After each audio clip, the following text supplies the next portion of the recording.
अतिवृष्टीमुळे कळंब तालुक्यातील इटकूर गावात पूरस्थिती निर्माण झाली होती। या पार्श्वभूमीवर शिवसेना पक्षप्रमुख आणि माजी मुख्यमंत्री उद्धव ठाकरे यांनी आज इटकूर गावाला भेट देऊन नुकसानीची पाहणी केली। यावेळी त्यांनी थेट घरात पाणी शिरलेल्या शिलाताई मोरे यांच्या निवासस्थानी जाऊन त्यांच्याशी संवाद साधला। गेल्या काही दिवसांपासून सुरू असलेल्या मुसळधार पावसामुळे परिसरातील नदीनाले दुथडी भरून वाहत असून अनेक घरांमध्ये पाणी शिरले आहे। इटकूर येथील रहिवासी शिलाताई मोरे यांच्या घरातही पाणी शिरल्याने त्यांच्या घरातील धान्य आणि इतर जीवनावश्यक वस्तूंचे मोठे नुकसान झाले।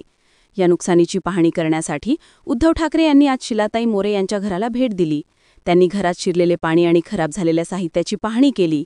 शिलाताई मोरे आणि त्यांच्या कुटुंबियांकडून त्यांनी नुकसानीची माहिती घेतली व त्यांना धीर देत मदतीचे आश्वासन दिले।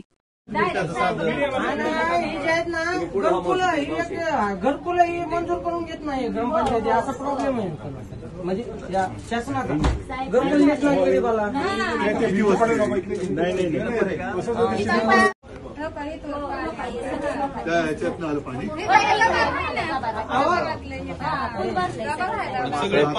पाण्यातच आहे।